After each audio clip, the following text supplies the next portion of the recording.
Estamos poniendo la mañana en camino, estamos recibiendo al doctor en ciencia política, investigador y docente. De hecho, desarrolla su actividad como docente y como investigador en la Universidad Católica. Rafael Piñeiro con nosotros. Buen día, bienvenido, Rafa. Buenos días.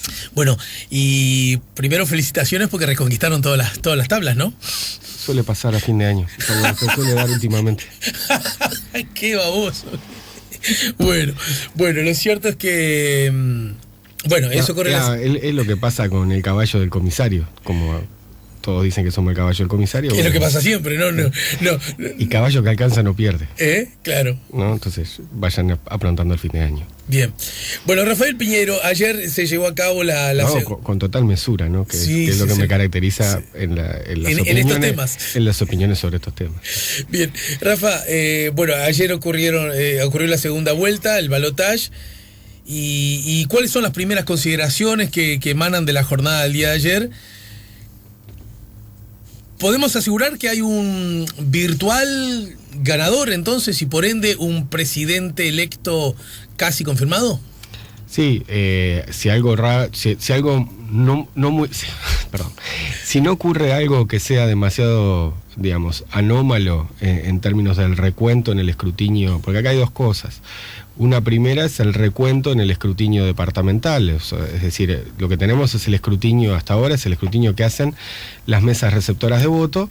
Las mesas receptoras de votos toman determinadas decisiones sobre validación de votos y cuenta de esos votos, que luego son revisadas en el escrutinio definitivo o el escrutinio departamental, el que ocurre en las diferentes juntas nacionales electorales departamentales.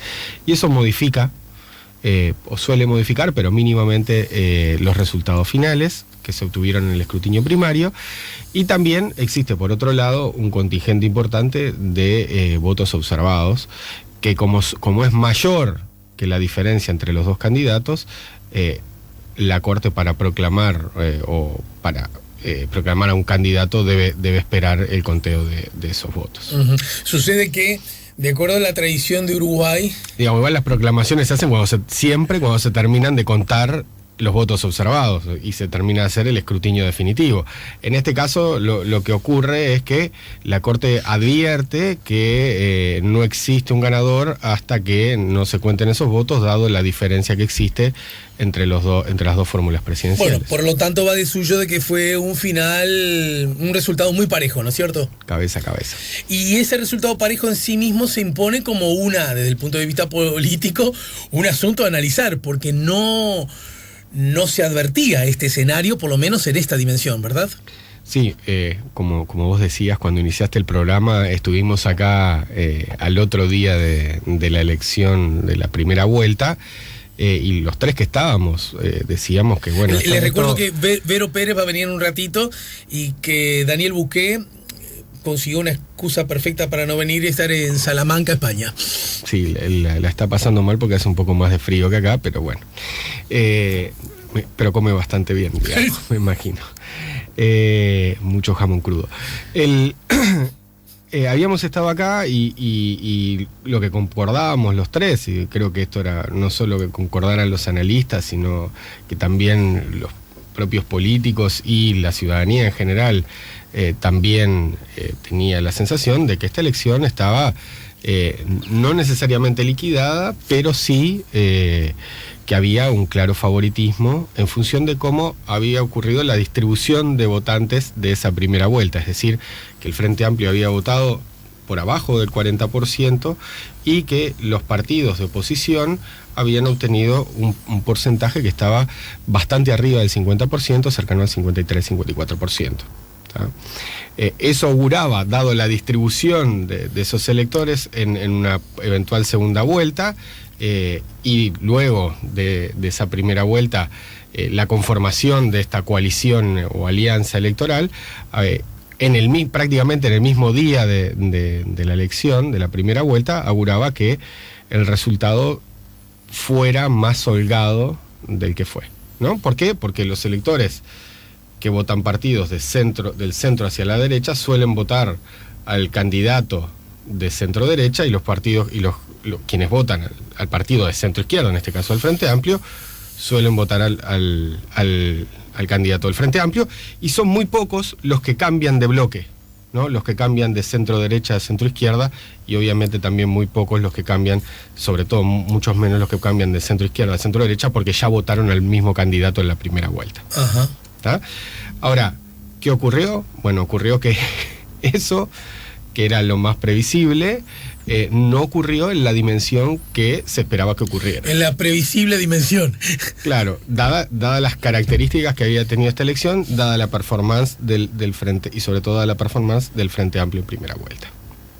O sea, más gente de la prevista votó a Martínez, y una cosa es hija de la otra. De la que había votado en la primera vuelta a candidatos que luego integraron la coalición, lo que se dio en llamar la coalición multicolor. Sí, Martínez crece 8,5 puntos. Sí. Son muchos. Sí, él roba 8,5 puntos, lo roba de los anulados, de los votos en blanco, de los votos al PERI, de los votos a Unidad Popular, ¿no? Pero también lo roba de los votos a el Partido Independiente, el Partido de la Gente, Cabildo Abierto, Partido Colorado y Partido Nacional. Bueno, no sé si tanto de Partido Nacional, pero Partido Colorado, y Partido Colorado sobre todo. Uh-huh. ¿No?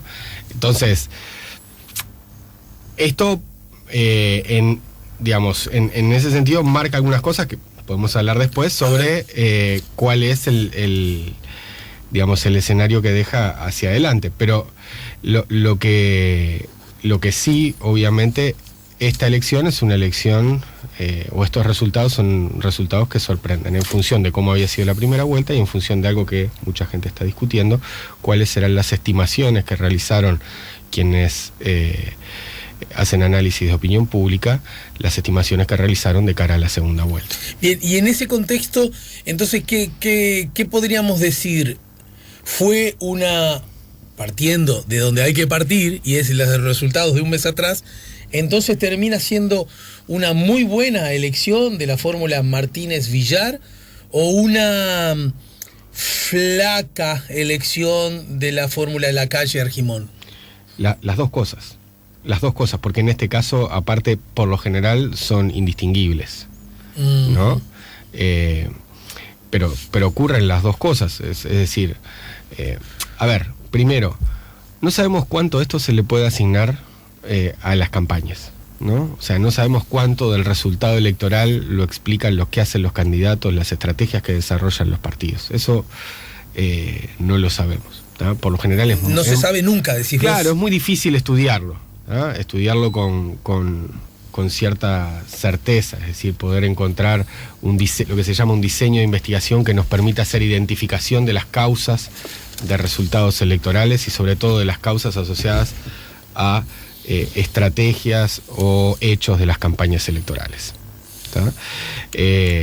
Lo que sí sabemos, ¿no?, es que el resultado es un resultado que a priori no era esperable, y es un resultado que habla de que las condiciones que pensábamos que existían el 27 de octubre, ¿no?, el 28 de octubre, uh-huh, el día después, uh-huh, que existían para el desarrollo de esta segunda vuelta, e incluso todo lo que vimos o todo lo que observábamos en el transcurso de la segunda vuelta no hacían esperar un resultado como el que fue. Si se acuerdan, voy a hacer algo parecido al Toto da Silveira, lo aviso para si se acuerdan, en ese 28 de octubre que estábamos acá, yo dije una cosa que es que había, lo único que le generaba incertidumbre a esta elección de segunda vuelta eran los niveles de rechazo que tiene la población en la opinión pública Luis Lacalle Pou, que son cercanos al 48% por alguna encuesta que se divulgó en octubre. ¿Y niveles superiores a los de Martínez? Niveles, ¿verdad?, bastante superiores a los de Daniel Martínez, y bueno, entonces uno tiene diferentes posibles explicaciones, o una campaña muy mala de Lacalle Pou, en principio no se observa nada que pueda explicar eso, no hay ningún derrape que uno podría decir, bueno, hizo tal cosa y entonces quedó ante la gente de una manera que le sacó posibilidades, o de un éxito fulgurante de Daniel Martínez y de la campaña del Frente Amplio, ¿no? Hizo 3-4 goles a lo largo a lo largo de noviembre. Eso uno en principio no lo observa en la campaña. Y entonces hay otros factores que ya son más de largo plazo y hacen como la gente ve a los candidatos más en el largo plazo, que a mí me parece que terminaron influyendo. Ajá. ¿No? ¿Ese factor sentís que pudo haber jugado un rol? Sí, yo creo que más allá de hechos coyunturales de la campaña, hay un nivel de rechazo en la opinión pública, en la ciudadanía, expresada en estudios de opinión pública, que pueden perfectamente explicar este resultado. Y ese asunto, ¿cómo es que no se percibió antes y mejor por las empresas encuestadoras? Lo podría preguntar de otro modo. ¿Cómo es que las empresas encuestadoras, todas unánimemente, le daban, en el mejor de los casos para el Frente Amplio, una distancia de 5 puntos? Creo que el promedio estaba en 7 puntos, ¿no? Si promediamos la... Sí. Ahí hay dos explicaciones. No es menor la distancia, ¿verdad? Las empresas encuestadoras suelen dar dos explicaciones. El sistema de empresas encuestadoras en Uruguay es serio. Digamos, a diferencia de lo que ocurre en otros países donde los estudios de opinión pública, las empresas que hacen estudios de opinión pública, y sobre todo las que se divulgan públicamente, muchas veces se prestan a manejos políticos o manejos económicos, es decir, a divulgar una encuesta para alterar determinadas variables económicas, o sea, para que los agentes respondan de una manera, para que algunos que usan información privilegiada obtengan ganancias, ¿no? Caso claro de lo que ocurrió en Argentina, ¿no? En Argentina, previo a la primera vuelta, previo a las PASO, a las primarias, se divulga una encuesta que da ganador a Macri o que muestra que Macri va a sacar mucha ventaja sobre lo que era el Frente de Todos, ¿no? Y Alberto Fernández, y eso genera cierta tranquilidad en los mercados que hace que la bolsa suba, ¿no? Luego de los resultados la bolsa se desploma. Bueno, variaciones de ese tamaño para agentes que tienen capacidad de saber que ese resultado que se lanzó antes era un resultado falso, le permiten vender muy alto sus acciones y comprar muy bajas sus acciones y hacer las mismas acciones y por lo tanto hacer ganancias desmesuradas. O también operaciones políticas. Bueno, en el caso de Uruguay eso no ocurre. Los colegas que conozco son colegas respetados que su negocio es hacer estudio de opinión pública, no también, vender resultados. Digamos también que un mes atrás, si algo debe decirse, es que las encuestas estuvieron muy acertadas en líneas generales. Sí, ¿no? El problema es que para quien hace pronósticos, pegarle una vez y no pegarle otra es un problema, porque se suele decir que hasta los relojes rotos dan bien la hora 2 veces al día, ¿no? El tema no es pegarle de vez en cuando, sino es pegarle siempre, porque si no la capacidad predictiva desaparece, ¿no? También lo otro es que la predicción es no solo esto va a ocurrir, sino cuándo va a ocurrir, ¿no? Lo mismo que cuando prevían la caída del muro de Berlín, algunos dicen, no, fulanito lo predijo, o lo que está ocurriendo en Chile, ¿no? No, pero alguien lo predijo, sí, está bien, pero el problema es cuándo, ¿no? En qué momentos va a ocurrir. Entonces, la predicción está unido también a toda esta capacidad que discutíamos antes respecto a la capacidad de generar identificación de las causas de los resultados, ¿no? Y tenemos poca capacidad para identificar causas de resultados. Y creo que lo que nos falta es aprender sobre la evolución de la opinión pública más en Uruguay. En general, la opinión pública se ha vuelto más volátil y entonces las empresas parecen tener más dificultad para entregarnos un parámetro preciso, porque las cosas parecen cambiar rápidamente y entonces ahí hay una primera explicación, ¿no? Que está asociada a esto cambió radicalmente desde la última medición que hicimos hasta el resultado, ¿no? Sí, pero entonces... Esa es una primera posible explicación, que le otorga a elementos de último momento cambios en el estado de la opinión pública, ¿no? Pero se puede decir que estos cambios, la diferencia entre lo anunciado por las encuestas y lo que ayer se concretó en las urnas, ¿fue fruto de cambios de último momento? No lo sabemos. No se sabe. ¿no?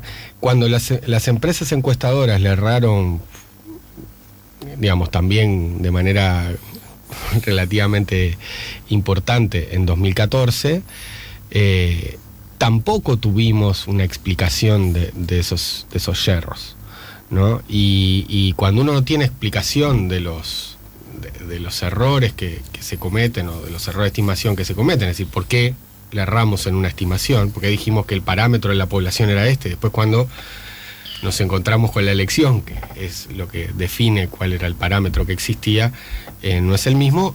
Están estas dos explicaciones. Una explicación es la de pasaron cosas, ¿no? Y la segunda es, hay un error en la estimación directamente. Las cosas no es que cambiaron tanto en los últimos días, sino que estábamos calculando mal el parámetro poblacional. ¿Tú crees que es esto último entonces? Debe haber de las dos cosas. El problema es que el problema es que calcular el parámetro poblacional en la segunda vuelta es más fácil que calcular el parámetro poblacional en la primera vuelta. ¿Por qué?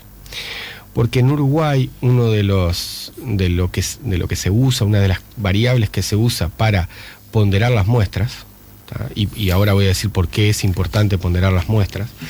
Lo que se usa para ponderar las muestras es precisamente el voto en la elección anterior. ¿Cuál es el problema que tenemos cuando estimamos voto para la primera vuelta?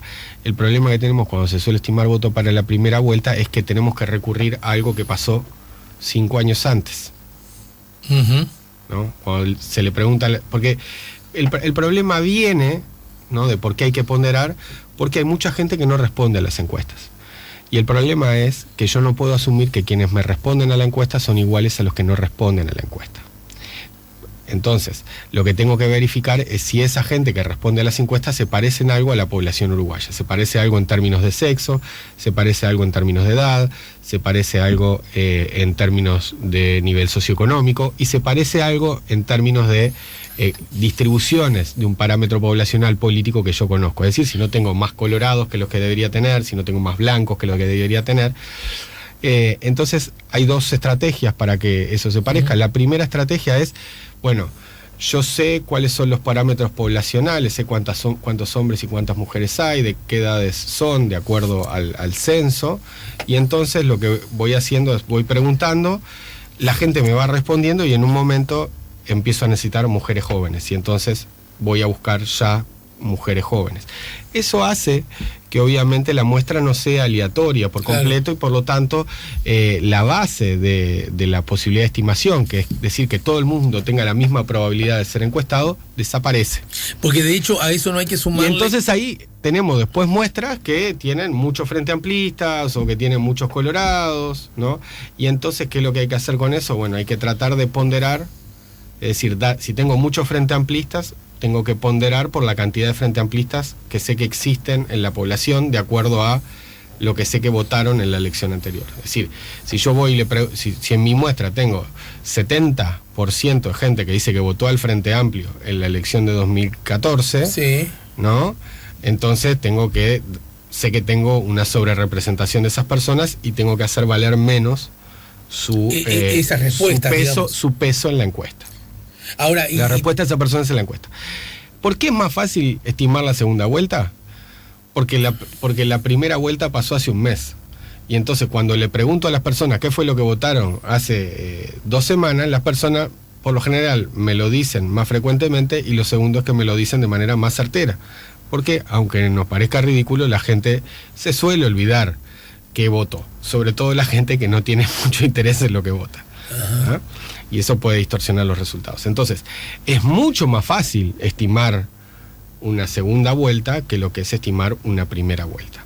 Entonces, el peso de errores asociados a la ponderación, asociados a estrategias de definición de las muestras, debería ser menos importante ahora que la explicación de pasaron cosas. Entonces puede ser que hayan pasado algunas cosas.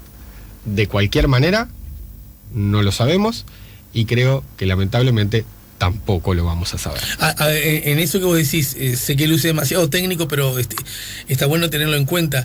He escuchado de gente que está vinculado al mundo de las ciencias sociales y de las encuestas decir que los niveles de rechazo a la encuesta cada vez suelen ser más altos, Por lo tanto, esa condición aleatoria también se ve dañada desde ese lugar. Desaparece. O sea, la base científica. Pero para que lo entienda mi tío abuelo, porque en un contexto, digamos, con menos nivel de rechazo, una encuesta es, bueno, saber que cada tanto hay alguno que te rechaza y te puede tocar a vos la encuesta, el famoso, a mí nunca nadie me encuestó, por lo tanto no creo en las encuestas, ¿no? Pero esa es una cosa, pero la otra cosa es, vayamos por favor a buscar a uno que nos conteste, porque nadie nos quiere contestar, ahí ya estamos en otro escenario. Claro, porque aparte el problema está en que la gente que contesta las encuestas es diferente que la gente que no las contesta. Claro. ¿Se entiende? Entonces, Sí, entonces yo tengo que de alguna manera poder ajustar las características que tiene esa gente para que se parezcan más a la población en su conjunto. Hay una cosa que en todo caso a mí me... Entonces, si queremos buenas encuestas, lo primero que hay que hacer es un llamado a, cada vez que los quieran encuestar, por favor, respondan. Si queremos tener encuestas que nos den información para poder tomar decisiones como ciudadanos, o encuestas que muchas veces se usan para mejorar las políticas públicas, porque queremos saber el efecto de las políticas públicas, no importa quién las haga, si son más o menos empresas confiables, tengan seguridad en que los datos que van a entregar no se van a usar mal. Uh-huh. Eso también en Uruguay es así, si son empresas reconocidas, si por detrás hay gente que es reconocida y hay instituciones reconocidas, es bueno contestar. ¿Por qué? Porque de esa manera, como sociedad, vamos a tener también mejor información. Creo que también hay otro aspecto que debería quedar claro en este comentario que hacés, y es, antes de eso... Ese es un llamado a la ciudadanía, digamos. Si queremos tener buenas encuestas, y si queremos tener buenas... Lo primero que tenemos que hacer es responderlas, porque eso es... Digamos, es un tiempo que cada uno dedica, pero es un bien público que generamos para todos. Y hay otra cosa que en este contexto también igual luce como por lo menos llamativo, y es que si bien vos hablaste de 5 años atrás, 5 años y un mes atrás, cuando hubo errores a propósito de...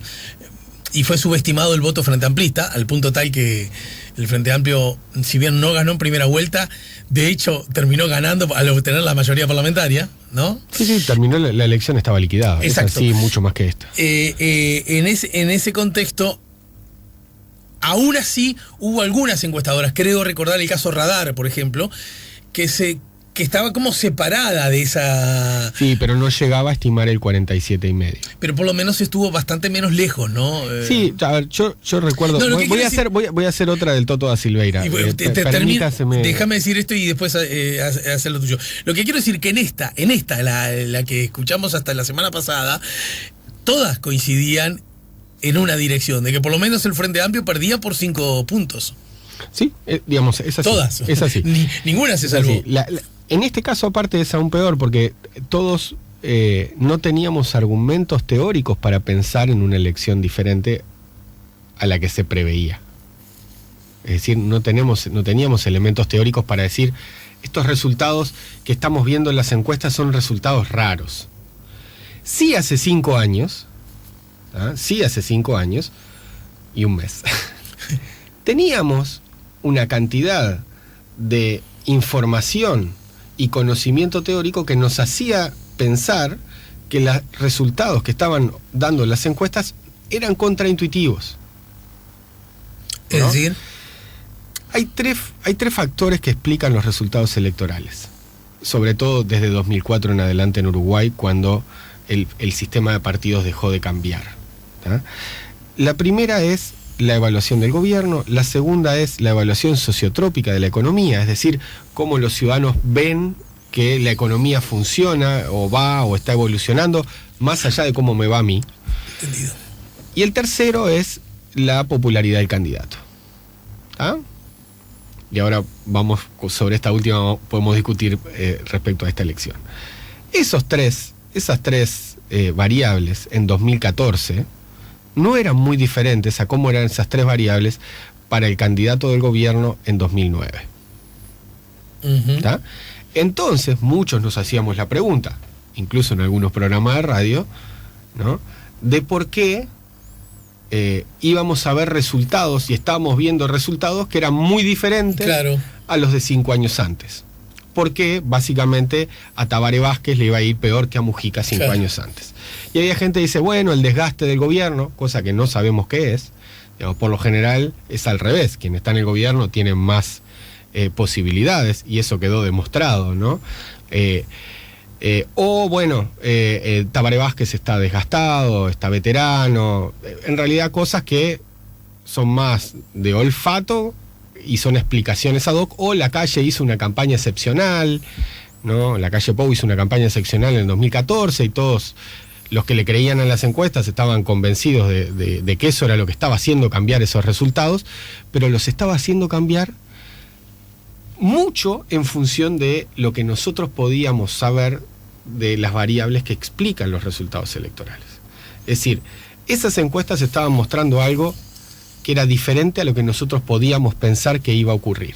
Yo le dije esto en una radio y algún colega tuyo me trató de partidario. Yo no tengo problema en decir lo que voto si alguien quiere escucharlo, digamos, pero lo que yo había hecho era un argumento técnico, empírico. Estamos hablando de la elección 5 años atrás. La elección, ¿no?, de 2014. ¿No? Yo fui a una radio el miércoles antes de la elección y dije, miren, ¿saben qué? Con los resultados de encuesta que tenemos, la volatilidad que tenemos, radar y opción, dando valores muy cercanos, con números de indecisos altos, cercanos al 46%, podemos pensar que el Frente Amplio pueda repetir el resultado de 5 años antes y pueda obtener la mayoría absoluta en las cámaras. ¿Tá? ¿Por qué? Dije, ¿por qué? Esto y esto, ¿no? Evaluación de gobierno, evaluación sociotrópica de la economía y popularidad del candidato no son diferentes a 5 años antes. Entendido, sí, clarísimo. ¿Ah? Bueno, dije eso y sufrí esta andanada de ataques, ¿no? Bárbaro, todo bien. El problema no era yo, el problema no es que lo dice, sino son los argumentos que uno expresa. Bueno, pero en todo caso los argumentos después, la realidad confirmó esos argumentos. Tuve suerte. Digamos, no me voy a rogar ninguna tipo, digamos, pero sí tenía un argumento teórico, tenía cierta evidencia empírica que me hacía desconfiar del resultado de esas encuestas. Pero ese argumento Lo que ocurre en la actualidad es diferente. Ni la evaluación sociotrópica de la economía, ni la evaluación del gobierno, por lo menos, no sabemos si cambiaron en el último mes, porque son datos que no se dan habitualmente, sí hacían prever, como sucedió, que el Frente Amplio votara peor en la primera vuelta que lo que votó, y hacían prever, como también sucedió, pero en una magnitud menor que lo que hacía prever el resultado de la primera vuelta, que el Frente Amplio votara peor que lo que había votado 5 años atrás en la segunda vuelta. ¿Ah? Ahora, lo que todos pensábamos es, como en la primera vuelta había votado bastante mal, en la segunda vuelta la elección iba a ser bastante más holgada de lo que fue. Ahora, si vamos a esas 3 cosas que explican los resultados electorales, una de ellas es popularidad de los candidatos. Sí. Y el dato de popularidad de los candidatos, como lo dije el 28 de octubre acá, es el único que le genera incertidumbre sobre cuál iba a ser el resultado que podíamos ver en noviembre. O sea que de acuerdo a ese análisis, podemos establecer la hipótesis, es el que terminó jugando a favor de la candidatura, o mejor dicho, algo en contra de la candidatura de Lacalle. Y lo que no sabemos es por qué eso no se observaba en el resultado de opinión pública. No lo sabemos, no lo vamos a saber. Vamos a una breve pausa, porque a partir de eso también ayer hubo toda serie de especulaciones, y se habló mucho del video de Manini, en qué medida ese asunto, que además las cosas ocurren no solo... Cuando las cosas ocurren, no solo hay que pensar en las cosas, sino en el contexto en que ocurren las cosas, que por otra parte son las que provocan que ocurran las cosas, ¿no? Pero bueno. Exactamente. Pero en todo caso, el video de Manini también estuvo muy cercano, casualidad o no, eso no sé si tenemos elementos para suponer, de la otra publicación del centro... Del comunicado, la nota del centro... Sí, que en realidad fue publicada en una revista de la cooperativa, ¿no? De la cooperativa de las fuerzas... Que de alguna manera se derramaron y bajaron como una única cosa. Bueno, ¿existe la posibilidad de que eso, en efecto, haya jugado un rol? Ese es uno de los asuntos que te pregunto para que lo respondas luego de la pausa. Y el otro asunto tiene que ver con que Ayer solo se elegía fórmula. Por lo tanto, las bancas no se cambian, el Senado será el mismo, el Parlamento será el mismo, y la posibilidad o no de hacer alianzas en una dirección da la sensación también que van a ser las mismas. Ahora, ¿por qué, sin embargo, todos sabemos, aún sin saberlo, que no es lo mismo ganar esta elección, alcanza con un voto para ganarla, no es lo mismo ganarla por un voto o por 25.000, que ganarla por 250.000. Políticamente, ¿qué lecturas hay que hacer sobre eso? ¿Lo vemos luego de la pausa? Totalmente. Estamos con Rafa Piñeiro, estamos poniendo la mañana en camino. Bueno, esto a pedido de la gente, fans de Freddie Mercury y de Queen, que de alguna manera es la excusa que hemos encontrado para escucharlos, porque ayer se cumplió un nuevo aniversario de la muerte de Freddie Mercury. Rafa Piñeiro, ¿cómo se lleva con Queen y con Freddie Mercury? Muy bien. Lo que pasa que es mi adolescencia, digamos. Ahí está. O sea, ¿Y viste la película? vi la película. ¿Y saliste como reconfortado porque...? Salí llorando. Ah. O sea, lloré en una parte de la película. O No, sea, pero lo que hay que decir de la película es que lo primero y principal, es una muy buena película de cine. es maravilloso, maravilloso. Y además, después, loco, y yo que soy más grande que vos, por lo tanto no forma parte de ese momento histórico, ese que te marca para toda la vida. Yo al revés, yo tuve una especie de acercamiento con ganas de... Pero repito, gana de, porque lo primero es que la película tiene que ser buena, porque si no... No, la película es muy buena, sobre todo a mí me impresionó mucho la del concierto en Wembley, la parte del concierto en Wembley de la película es como... Aquel concierto, bueno, que se dudaba si iba a participar o no, en fin, ¿no? Sí. Bien, algunas preguntas llegan, estamos con Rafa Piñeiro, ya se viene... La también doctora en ciencia política, investigadora, docente y amiga de esta casa, Verónica Pérez. Algunos mensajes han llegado. Roba votos, esa es la palabra, creo que se los dan, ¿no? Las encuestadoras no tuvieron en cuenta los votos robados. Debe ser la delincuencia, con cierta ironía lo dice Juan Depositos. No me acuerdo si manejamos en algún momento el concepto roba votos. Quedan claras varias cosas. Ante un empate técnico, gobernará quien obtuvo un 29% y no quien obtuvo un 40%. Sirve el balotaje tal cual está. La calle Pou casi pierde la elección, por lo tanto es un pésimo candidato para la coalición. Tercero, las encuestas o son tendenciosas o se equivocan tanto que no sirven para nada y nos deben una profunda autocrítica y una disculpa. Se pone en tela de juicio, si no habría que prohibirlas porque marcan tendencia, contribuyen a generar un clima que la gente quiere cambiar, por ejemplo, y como sabemos mucha gente juega de ganador, lo dice Gonzalo de Colón. Implícitamente ya habías respondido alguna de estas cuestionamientos, ¿no? Por favor, que explique además por qué los que trajeron de afuera a votar, que eso es obvio, ¿dónde está la diferencia con respecto a la elección de octubre?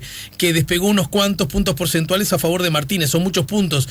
O me queda pensar que las estimaciones primarias fueron erróneas. En un país de tan pocos, 30.000 votos son bastante, así que el cabeza a cabeza no estoy de acuerdo. Concuerdo con quien habla en casi todo, con quien habla sos vos, Rafa, muy volátil, y para no estarlo los jóvenes están como veleros sin timón a la deriva, no saben nada gracias a la mala planificación educativa en todos los niveles, basta con leer las redes, da lástima que no diferencien ni los hechos históricos ni los protagonistas, opinan porque Don Redes le dice lo que tienen que hacer y no tienen criterio para discernir, supongo que quiere decir discernir, nada. Es la persona que entiende que los jóvenes tienen problemas. Buenos días, Ale y compañía. Yo feliz por una derrota tan dulce. Hoy más que nunca el mejor gobierno que puede tener Uruguay, Frente Amplio, y la mejor oposición que puede tener el gobiernito descolorido también. Nos van a encontrar distraídos ante cualquier intento deshonesto. Somos la fuerza política. No nos van a encontrar distraídos.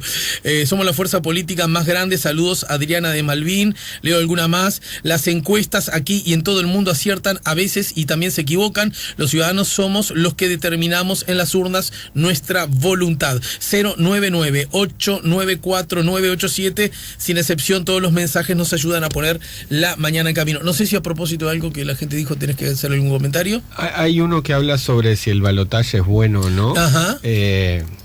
Obviamente acá hay cuestiones normativas sobre qué sistema es mejor, si la mayoría simple o la mayoría absoluta con doble vuelta.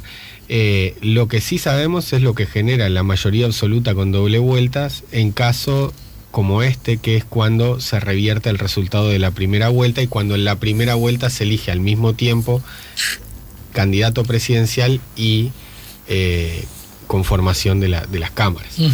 ¿Qué es lo que genera? Genera lo que generó ya en el año 1999 en Uruguay, que fueron los presidentes parlamentariamente más débiles de la historia del Uruguay. El primer presidente más débil parlamentariamente de la historia del Uruguay, es decir, cuyo contingente legislativo propio era restringido, no era ni siquiera la mayoría menor, ni siquiera era la mayoría de su partido, fue Jorge Valle en el año 99. Hoy la calle Pou tiene el contingente legislativo más chico en términos partidarios, incluso que Jorge Valle, pero sí es mayoría dentro de su partido.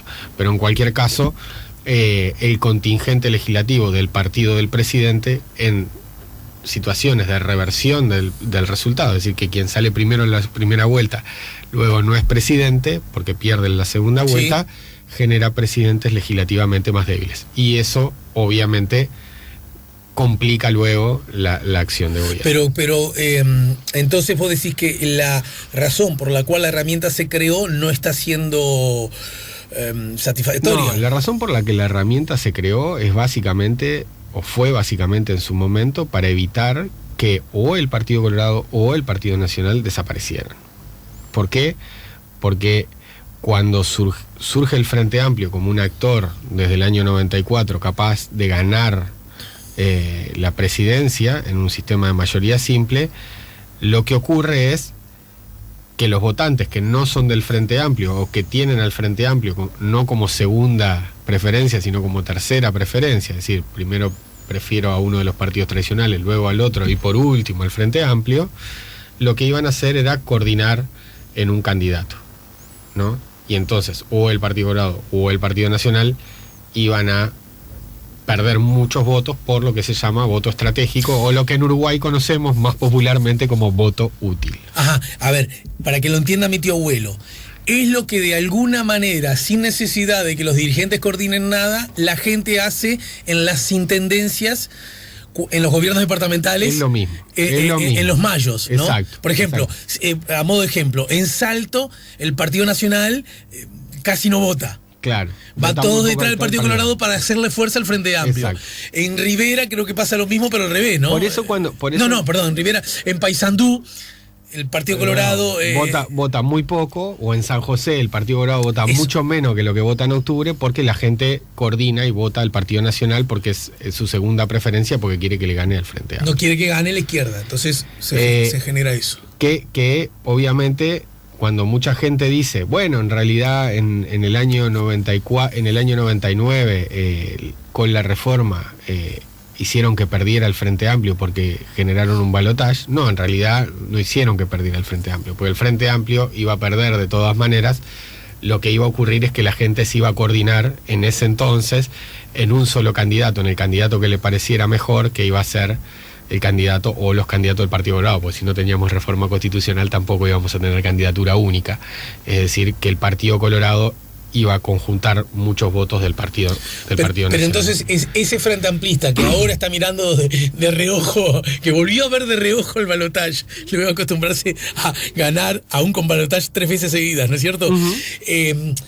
Está bien que se ilusione con la idea de que si no hubiese balotaje y los distintos partidos se hubieran presentado distintas candidaturas a la presidencia, porque convengamos que no podés aspirar a un candidato único. No, en este escenario las dificultades de coordinación hubieran sido grandes para los ciudadanos, también hubieran sido grandes para los políticos. Capaz que el resultado hubiera sido el mismo, capaz que no, pero porque hoy estamos en un escenario bastante diferente que lo que estábamos en el año 89. Pero muchos Frente Amplistas, en el marco de perder, que casi es un hecho. No, pero esta lógica de hubiéramos ganado si uno enfrentamiento hubiéramos ganado si no hubiera habido balotaje. No, en realidad no hubieras ganado si no hubiera habido balotaje, porque con 40% y el Partido Nacional hubiera quedado 28%, porque seguramente mucha gente que votó al Partido Colorado, a Cabildo Abierto o al Partido Independiente hubiera salido de esos partidos y hubiera votado a la calle Pou porque sabía que era el único que le podía ganar a Tabaré Vázquez. Bueno, a Daniel Martínez. A la calle Pou, o a Martínez, o a Sartori, o a todo el que se tirara, porque en realidad los partidos podían presentar varios candidatos, ¿no? Bueno, si la complejizamos más con esta lógica de que también había varios candidatos dentro de un mismo partido. No, porque eso... Sí.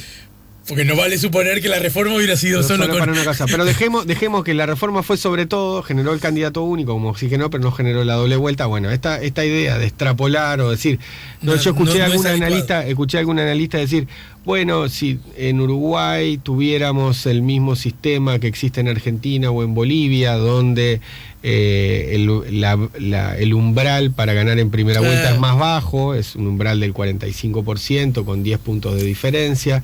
Bueno, si tuviéramos ese umbral, antes de la elección de octubre, decíamos, el Frente Amplio está cerca de ganar en primera vuelta. No, en realidad no, porque la distancia de 10% con el segundo estuvo cerca, a no ser del 10% en la elección, pero a su vez, si hubiéramos tenido ese tipo de lógica, un umbral, la gente hubiera tenido comportamientos estratégicos que hubieran hecho que dejaran de votar al partido Colorado, dejaran de votar a Cabildo Abierto y pasaran a votar a la calle Pou para que hubiera segunda vuelta. Exacto. ¿Se entiende? Sin necesidad de que nadie... No se puede extrapolar así porque la gente tiene comportamientos estratégicos.